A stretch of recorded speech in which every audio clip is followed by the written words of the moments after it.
Cyber fraud पे चर्चा। नमस्कार।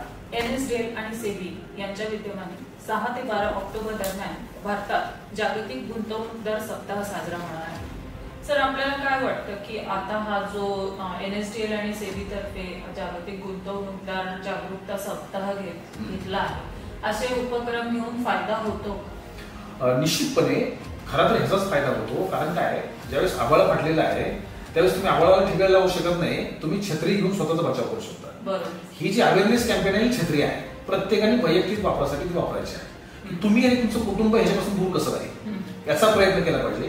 दुनिया दूर कशी राहील यासाठी वेगवेगळ्या एजन्सी काम करतायत, तुम्ही काम करतायत, हे सगळे अवेअरनेस कॅम्पेन काम करतायत। वैयक्तिक विचार करता मी काय करायला पाहिजे, माझ्या कुटुंबियाने काम काय केलं पाहिजे हे निश्चितपणे बघितलं पाहिजे। कारण आता आपले पहिल्यासारखे व्यवहार होत नाहीत। आता बहुतांश व्यवहार प्रत्येक ठिकाणी तुम्हाला ऑनलाईन ट्रान्झॅक्शन करावं लागतं, हे कंपल्शन आहे। आणि जवळजवळ आपल्याकडे 90% UPIच्या माध्यमातून 90% ट्रान्झॅक्शन होत आहेत। आपले वेंडर्स जे सामान्य वेंडर्स आहेत, की जे भाजीवाले आहेत किंवा इतर सर्वसामान्य आहेत, तुमच्या पानपट्टीवर सुद्धा सर्व ठिकाणी तुम्हाला डिजिटल ट्रान्झॅक्शन मिळत आहे। त्यामुळे अशी परिस्थिती कुठं नाही जगामध्ये की जिथं आपल्याकडे तेवढी परिस्थिती आहे। आपल्याकडे उपभोक्ते पण करोडोमध्ये आहेत की जेवढे लोक ट्रान्झॅक्शन दररोज करतायत, तर त्यामुळे तेवढ्याच प्रमाणात त्याची फ्रॉड होण्याची सुद्धा शक्यता तेवढीच आहे। कारण तुम्ही सगळे ट्रान्झॅक्शन करण्याचे अधिकार तुम्हाला मिळालेले आहेत, त्याच्याबरोबर नॉलेज मिळालं की नाही हा खूप महत्वाचा मुद्दा आहे।